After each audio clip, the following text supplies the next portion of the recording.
Comrade Shinga, a national hero, achipere mushe toona kuti mukomana Nick Mangwana obuditsa nhau vachiri kuorganiza kandi vachiita Comrade Shinga Dube the national hero wenyika yeZimbabwe. Sana bina mashuka anobuda nyuka panapa ndoti bo subscribe oleka turn the bell icon.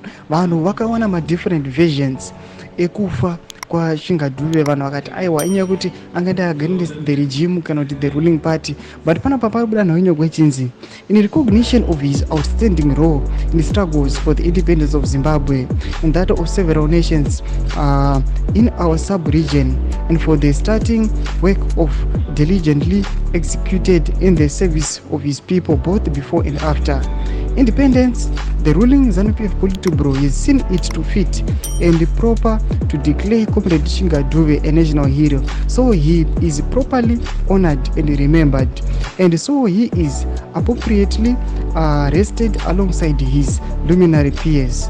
This is the least our nation, which is forever grateful, can do to express its admiration of and to show and express its gratitude to him. May his dear soul rest in eternal peace and forever be in our collective memory. Doma shwabuda nyongo pana Nick Mangwana moza ndi mkomana information publicity vachiri kukunaiza aiwa Shinga Dube wamuri kuona oyo aiwa akafa zviri mysterious zvinozikanwa nevanhu.